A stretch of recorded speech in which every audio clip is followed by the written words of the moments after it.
Am I the a-hole for telling my husband's affair baby's family to either come get the kid or I'm calling CPS? My F53, soon-to-be ex-husband Roger, 47, whom I forgave for his affair, came home with a baby 4 months ago. His girlfriend, 22, could not handle it anymore and brought the baby to him at work and left. To the best of his knowledge, she is in Spain. I allowed him to stay so long as I didn't have to do anything. Anything. Well, about a month ago Roger had a heart attack. It didn't kill him, more's the pity, but he is very weak and incapable of doing anything for himself. Since he isn't up and about, he cannot care for his child. He also cannot drop off and pick up his son at daycare. I have been helping but I'm done. My kids are full grown. I shouldn't be having grandkids anytime soon. I do not have any desire to care for a baby. I told Roger that I want a divorce, and I contacted the mother's parents. I know the father through friends. I said they had until Friday to come get their grandchild or I was calling Child Protective Services. They just left with the baby. But they scolded me for being so cold towards a baby that had done me no harm. I view that child differently. Roger is recovering and I will be moving out. The house is in his name, but I have never contributed to it. I have the equivalent of 22 years of rent and interest put away. And as per our prenup, my savings are my own. I work and I don't need anything out of this marriage except myself. My kids tried telling me to stay and help their father. I said that they were welcome to come over and help him with cleaning himself and the baby. Both declined what I felt was a fair offer. I do not feel that I am acting badly, however Roger, our children, his child's family, and a few mutual friends think I am. Perhaps writing this out and seeing the responses will give me clarity. Am I the a-hole for robbing my wife's affair partner which has now led to his divorce? I, 32, have been married to my soon-to-be ex-wife, 30, Madison, for 4 years. We are currently in counseling but it is not going to work. About a year ago I found out she was having an affair by coming home to their clothes in our living room and sounds coming from our bedroom. I lost it. I was getting my cricket bat out of the front closet when I stopped to think about consequences. I did not want to go to jail. Instead I took all their clothes and left quietly. I went to a friend's house but not before throwing all the clothes in a McDonald's garbage can.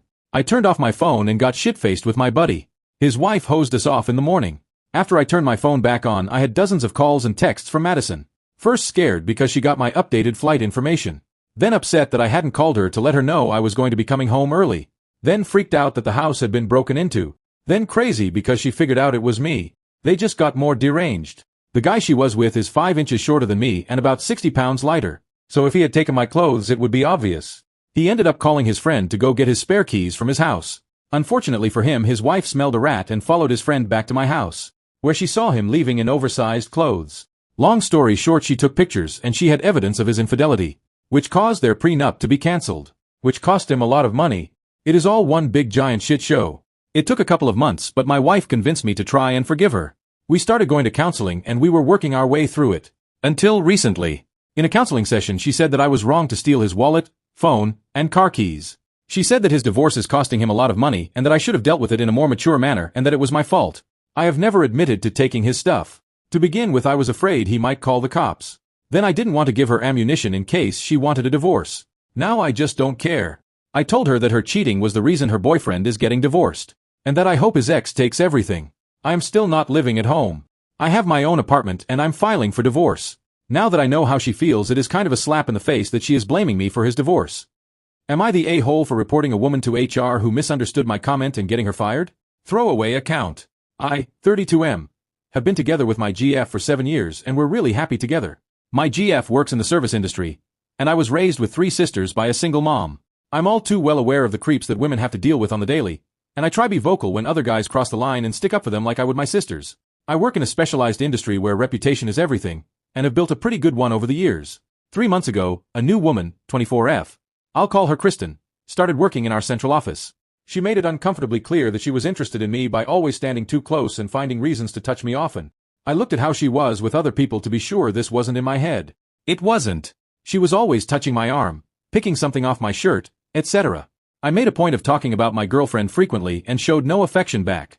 I could tell she was disappointed when I finally said I need a little more personal space and started to keep my distance. I didn't talk about it at work, but I updated my GF daily. Kristen was always lurking around my cubicle trying to listen into my conversations. But when she tried to insert herself into our discussions, I found reasons to walk away. Kristen cornered me a little over a month ago in the break room and told me in front of 2 other women that I made her very uncomfortable the day before. Kristen said she overheard me insult her and other women's appearance with other guys from the office. I had no idea what she was talking about, and me and the other women that have known me for a long time kind of laughed it off. It was really awkward. I walked out after telling her I've never said anything like that. I was shocked and just wanted to get out of there. One of the women approached me after this and told me what Kristen shared with them after I left. She said me and the other guys were complaining that it wasn't fair they had to work with her while the other women are so much hotter. After some confusion, I thought about it and understood. The day before, a group of us, men and women, were discussing how one side of the office was getting a bigger air conditioner when the other side that was in front of the larger windows with direct sunlight was much hotter. It wasn't fair that one side was much hotter. And it is. I really felt terrible because even though she was eavesdropping and misunderstood, that would be a shitty thing to overhear. I immediately went over to her desk and explained what happened. She looked angry and said, "Whatever you say," and kept shuffling papers around. Later that day, I saw her talking low to a woman near her and staring daggers at me. The woman she was talking to looked surprised and watched me. That night, after discussing it with my GF, she told me I needed to go to HR. I didn't want to at first because I didn't want any record of me doing something I didn't, but she convinced me that things like this don't go away and it could blow up my reputation. The next day, I talked with HR. I asked that they facilitate a conversation between me and Kristen. When HR asked me about how we work together, she saw me hesitate and try to talk around it. After some coaxing, I did tell her some of the behaviors towards me but made sure I said she had never crossed the line. The end of the day she called me in to follow up and said she appreciated that I was proactive because the situation was resolved positively and to let her know if anything else came up. She said she didn't think there would be any more issues. I didn't get any more details than that. I thought everything was okay until later that night I got a call from a number I didn't know. I let it go to voicemail and listened to the message. It was Kristen screaming at me for trying to gaslight her and trying to make her out to be the problem. She said she knew all my guy friends would cover for me, and I may have everyone else fooled, but she knew who I really was. My GF and I talked about it and agreed that she had some really issues and that I should send the message to HR that night and avoid her tomorrow. I got to work later in the day after a morning consult outside the office, and walked in on Kristen angry talking to a few people about the meeting with HR she had that morning and saying I was so immature and a creep.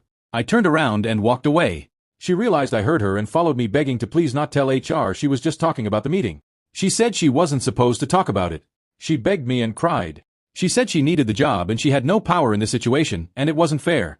She begged me to do the right thing. That did give me pause because I think I realized in this moment she really believed she heard me say things about her. It also occurred to me she may be reacting to someone who did this to her in the past. I just ignored her and called my GF. She agreed that there were probably some deeper things going on, but she said I had to report it. It was not going to stop. She was damaging my reputation. I sat down at my desk and recorded every detail of what I heard her say and asked for support to resolve this. Kristen was let go that night. She sobbed on her way out. It was all around terrible. I found out later that after HR first spoke to Kristen, they had immediately called in a few people to ask about the original conversation about one side of the office not being hot. There were men and women they spoke to. They had a clear picture of what happened, explained it to Kristen and warned her not to malign my reputation with gossip that was not true. They also warned her against contacting me before she sent the first voicemail. They thought she understood it was a misunderstanding and were very surprised and angry that she called me. The night she was let go, she yelled at everyone and told them I was a pervert and probably a rapist. There's one woman who was Kristen's friend at work who thinks I'm a huge asshole. She says Kristen was young and vulnerable. I ruined her life instead of just letting it go after apologizing. Kristen apparently can't even get a job interview in our field in the area because everyone knows about this. Gossip spreads fast. Everyone else in the office is glad she was gone. I guess there was some other uncomfortable things she was doing with other people. I don't know all the details and at first thought we all dodged a bullet. But this one woman will not stop trying to make me feel guilty. And it's working. She says I'm denying responsibility by saying I talked with my GF. She talks about male privilege and the thing is, she's right that males do have much more privilege and women really aren't believed enough. I agree with her about all that, but I really didn't say these things. She says every man says that. She brings it up every time I see her. Did I make a big deal out of nothing and ruin some young person's career? Am I part of the real problem I claim to fight against? Update. For everyone saying to report her friend, I really don't want to. I think she really believes she's speaking up for her friend and in the right. And I don't want to be known as the guy who runs to HR whenever there's a disagreement. I think people know she's wrong so I'm less worried about that. I didn't want to see anyone get fired. I was sort of relieved, but when she left crying, she looked really desperate and I just sat there blankly. I didn't feel vindicated. It's shitty to think someone is going to go through her whole life thinking of me as a bad guy. Am I the a-hole for breaking up with my girlfriend because she literally told me she would cheat on me if I took a new job? I know this is going to come across as first world problems. I am currently at a job where I earn about $250,000 a year. I have an opportunity for a job where I will get $640,000 a year. The caveat being that the new job is overseas. I will be gone for 4 months at a time instead of 4 weeks at a time. My girlfriend is unhappy. She says that she doesn't want me gone for that long, that she will get lonely. I tried to explain that I will only be doing this job for 1 or 2 years, and that the money I make sets us up for a bright future. We can pay off all out debts. We can buy a house. We can travel on my off time. She then said that she doesn't care about any of that and that if I'm gone for that long she might need company. I didn't understand at first and I said that we could get the dog she has been wanting to get. She said she meant human company. I said that she had lots of company at work and at school and she was welcome to use our place to socialize all she wanted. She then spelled it out because I was stupid to think she was a decent human. She said that she wasn't going to go for months without doing it. I said I completely understood and broke up with her. She is going crazy right now. She is at her sister's house and calling me and texting constantly. She says that I misunderstood and that she would never cheat on me. Like I said, I'm gone for a month at a time now, so I'm pretty sure she's been lonely before. I can't trust her and I'm not going to try and build a future with someone who can't think about plans. My daughter just contacted me after 17 years asking if I want to meet my granddaughter.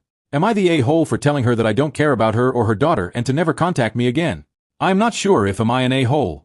Going to provide some background. I am in my 60s now. I was married to my ex-wife, and we had a daughter. Our marriage was going through its ups and downs, but I was really close with our daughter. But as our marriage was going through its difficulties, I made a huge mistake I still regret to this day. I started having an affair with my coworker. She was in a violent, physically abusive relationship at home. We became friends at work, and things just escalated from there. She got an out from me. She got the support she needed to file for divorce from her husband, who is currently in jail now.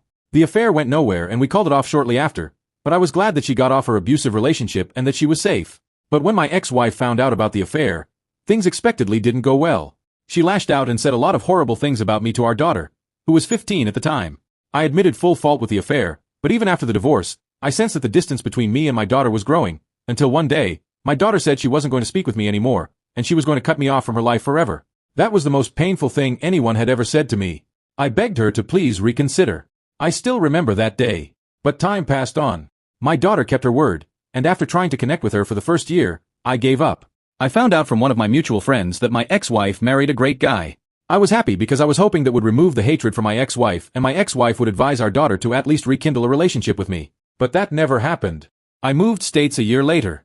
I am at peace now, but still have some aching sadness. I have retired. Both my parents have passed away. My brother passed away tragically a couple of years ago. To be honest, I am waiting for my turn. I have only my dog and my sister left. A couple of hours ago, my daughter called me on my phone. I haven't spoken to her in 17 years. I instantly recognized her voice, but I didn't feel anything. No happiness, no sadness, just indifference. She was crying a lot on the call, and we caught up on life. She's married, and she has a daughter who's now 12. She apologized for cutting off contact, and she says her mom asked her to reconnect with me, as her mom felt guilty about how everything played out. She said she really wanted me to meet her daughter, and her daughter was constantly asking about granddaddy. But I wasn't feeling anything. After we caught up on everything in our life, I told her I don't care about her or her daughter, and to never contact me again. I then hung up. Was I the a-hole? Update. Look, I was extremely drunk last night. The words which came out of my mouth weren't the best, and my comments on my post weren't great either. Seeing how everyone said I was the a-hole, I decided to call my daughter again an hour ago. I didn't really expect her to pick up the call, but she picked up immediately. I apologized for last night, and she said there was no need to apologize. I then sent her a link to this Reddit post on messages, and told her I know I was the a-hole, and thousands said so. She again said I wasn't the a-hole. She started crying again. I told her she's free to come to my house anytime the next 4 months, because after that I will be leaving the country with my sister and our dog. Our parents left us a nice farmhouse in their home country, and we will be spending the rest of our lives there. I sent her my address on messages, and my daughter said she'd come with her husband and her daughter by end of next week. She asked if she was welcome to stay there for multiple days, and I told her she could stay for however long she wanted, as our house was spacious enough.